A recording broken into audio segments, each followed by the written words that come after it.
Projeto de voleibol All Blacks, Vitória, Espírito Santo, Brasil. Atendendo a vários pedidos, estaremos lançando uma série de vídeos falando sobre o sistema de rodízio 5 em 1, tanto para atletas que desejam estar aprimorando seus conhecimentos, quanto para técnicos e professores que desejam estar passando isso aí para os seus alunos e atletas. Temos aqui uma maquete montada com a quadra oficial de voleibol. Como vocês podem ver, para quem tem uma noção básica, pelo menos, as posições dentro de quadra. Posição 1, zona de defesa, mais próxima à linha lateral direita. Posição 2, dentro da zona de ataque, mais próxima à lateral direita da quadra. Posição 3, na parte central da zona de ataque. Posição 4, mais próximo à linha lateral esquerda da quadra, na zona de ataque. Posição 5, mais próximo à linha lateral esquerda, na zona de defesa. Posição 6, ocupando a parte central da zona de defesa. Tá, pessoal? Quanto a posicionamento, só para a gente ter uma noção de localização, essas posições, elas têm sua localização fixa dentro da quadra, sim. Ou seja, a posição 1 fica na parte direita, mais próxima à linha lateral direita, na zona de defesa. Posição 2, mais próxima à linha lateral direita, da zona de ataque. Posição 3, na zona central da zona de ataque. A posição 4, mais próxima à linha lateral esquerda, da zona de ataque. Posição 5, mais próxima à linha lateral esquerda, da zona de defesa. Posição 6, na linha centralizada, parte central da zona de defesa, tá, pessoal? Mas isso só a critério de localização, certo? Nós vamos estar falando aqui um pouquinho mais disso mais para frente no vídeo, só para vocês terem essa ideia fixa de que para localização as posições elas têm a sua localização fixa, mas as posições a nível de rodízio elas podem estar variando de local na quadra, contanto que elas conservem os seus pontos de referência, que é sempre proximidade à linha lateral direita, proximidade à linha lateral esquerda e centralização, seja na zona de defesa, seja na zona de ataque. Mais para frente a gente vai estar explicando isso. Vamos falar um pouquinho agora de correspondências. O que é correspondência? Simples, são posições dentro da quadra que tem uma ligação que dura a partida inteira. Do que você está falando, Sam? Simples, a posição 1 é correspondente da posição 2. O que significa isso? Significa que antes do sacador encostar a mão na bola, ou seja, antes da bola entrar em jogo, porque a bola entra em jogo quando o sacador encosta a mão na bola para efetuar o saque, não quando o juiz apita, a posição 2 nunca poderá estar atrás da posição 1, antes do sacador encostar a mão na bola. Depois que ele encosta a mão na bola, aí todas as posições podem ser alteradas sem problema nenhum, tá? Então, a posição 1 é correspondente da posição 2 e vice-versa. Correspondentes, a posição 6 é correspondente da posição 3, ou seja, antes do sacador encostar a mão na bola, a posição 3 nunca poderá estar atrás da posição 6. Correspondentes, a posição 5 é correspondente da posição 4. Antes do sacador encostar a mão na bola, a posição 4 nunca poderá estar atrás da posição 5. Ok, pessoal? Agora vamos estar falando um pouquinho sobre lateralidade.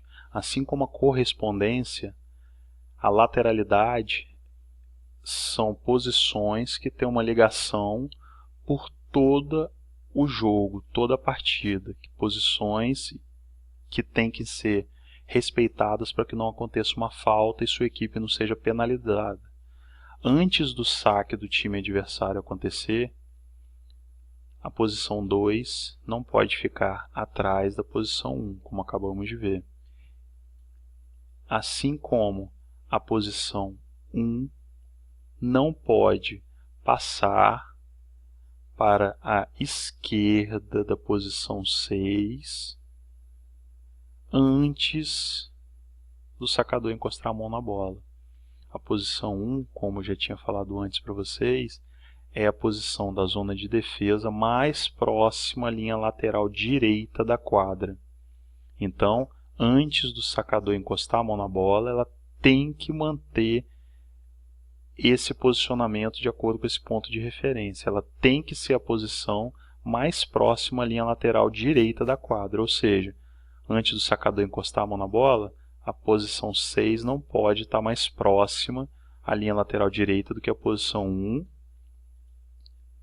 nem a posição 5 pode estar mais próxima à linha lateral direita do que a posição 1. Após o saque ser efetuado, podemos mexer em todas as posições, mas até o sacador encostar a mão na bola, não podemos ter essa troca de posição, senão acontece uma falta. Posição 6 é a posição central da zona de defesa. Apesar de que, lembrem, para critério de localização, essas posições têm localização fixa, para critério de rodízio, essas posições elas podem trocar de lugar, contanto que elas mantenham seus pontos de referência. Qual é o ponto de referência da posição 6? Estar entre a posição 1, que representa a posição mais próxima à linha lateral direita, e a posição 5, que representa a posição mais próxima à lateral esquerda da quadra, ou seja, ela tem que sempre que estar entre a posição 1 e a posição 6. Se ela ficar aqui, ela está entre as duas posições? Sim, ela está entre as duas posições, apesar de não estar centralizada aqui, ela está entre a posição 5 e a posição 1. Então é uma posição correta, ok? Lembre-se sempre, pontos de referência. Ponto de referência da linha lateral direita, posição 1.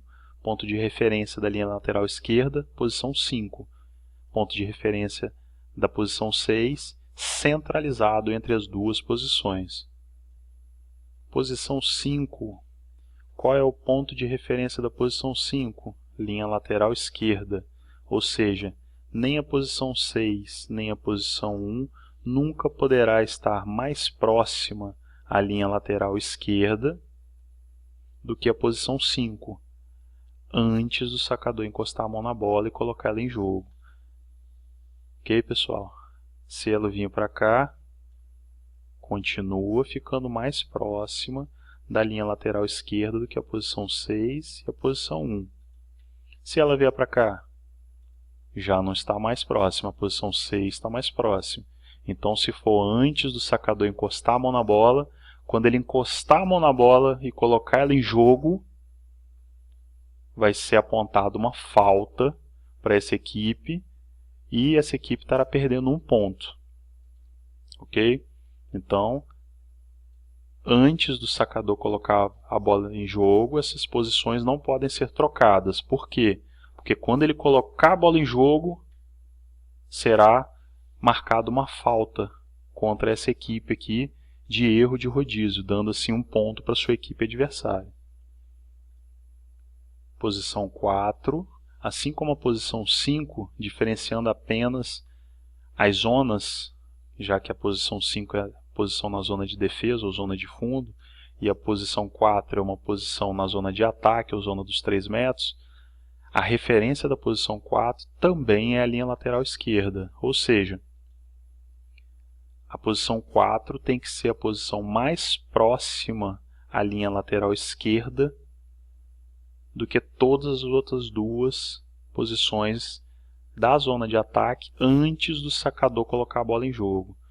Ou seja, a posição 3 nunca vai poder estar mais próxima à linha lateral esquerda do que a posição 4 antes da bola entrar em jogo, porque quando essa bola for colocada em jogo, se ele estiver mais próximo da linha lateral esquerda, será marcada uma falta contra essa equipe. Posição 3, assim como a posição 6, é a posição central da zona de ataque.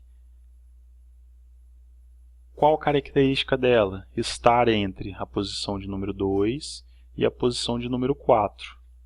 Ou seja, antes do sacador do time adversário colocar a bola em jogo, o jogador que estiver nessa posição 3 não pode estar mais próximo da linha lateral direita que o jogador da posição 2, nem mais próximo da linha lateral esquerda do que o jogador da posição 4. Ele tem que ficar entre eles. Aqui ele está entre eles.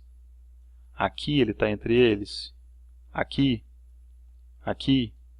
Sim, em todas essas variações ele continua entre eles.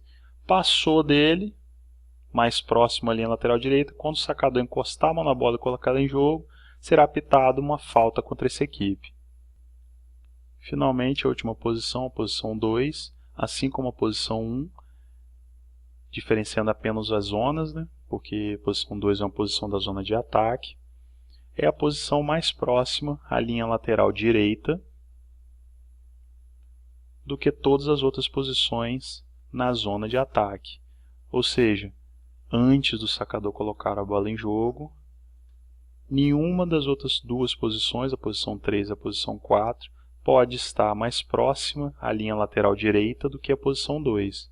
Por quê? Porque quando a bola for colocada em jogo, será apitado uma falta contra essa equipe.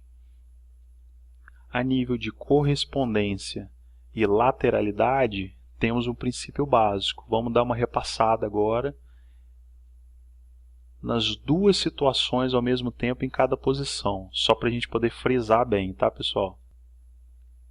Posição 1 contra correspondência precisa ficar atrás da posição 2 e mais próximo à linha lateral direita do que a posição 6 e a posição 5, antes do saque da equipe adversária acontecer. Posição 6 precisa ficar entre a posição 1 e a posição 5 e atrás do jogador que estiver na posição 3. Posição 5 precisa ficar mais próximo à linha lateral esquerda do que a posição 6 e a posição 1 e atrás do jogador da posição 4, antes do saque da equipe adversária acontecer, porque depois que acontecer, se ele não tiver localizado de acordo com esses pontos de referência, posição 6, posição 1 e posição 4, será marcada uma falta contra a sua equipe, professor. Posição 4 precisa ficar à frente da posição 5 e mais próximo à linha lateral esquerda do que a posição 3 e a posição 2, antes do sacador da equipe adversária colocar a bola em jogo. Posição 3 precisa ficar entre a posição 4 e a posição 2 na zona de ataque e à frente da posição 6, para que não aconteça nenhuma falta. Antes do jogador da equipe adversária colocar a bola em jogo, ele precisa estar posicionado de acordo com esses pontos de referência, porque se ele não tiver, assim que o jogador colocar a bola em jogo, será marcada uma falta. E por último, a posição 2, que é a posição que precisa estar mais próxima à linha lateral direita do que a posição 3 e a posição 4, e à frente do jogador da posição 1, antes do jogador da equipe adversária colocar a bola em jogo, porque senão, assim que ele colocar a bola em jogo, será marcada uma falta contra a sua equipe. Essa é a noção básica, falamos apenas a respeito de correspondências e lateralidades. No próximo vídeo a gente vai estar colocando os jogadores com suas respectivas funções nas posições para ver como que a gente aplica isso na prática com os alunos e atletas. Espero que tenham curtido. Não deixem de passar na nossa página para poder acompanhar o nosso trabalho de toda essa área técnica, esses exercícios que a gente passa, esses treinamentos, essas videoaulas aplicadas na prática com um projeto de voleibol de base aqui de Vitória, Espírito Santo. Grande abraço e até o próximo vídeo.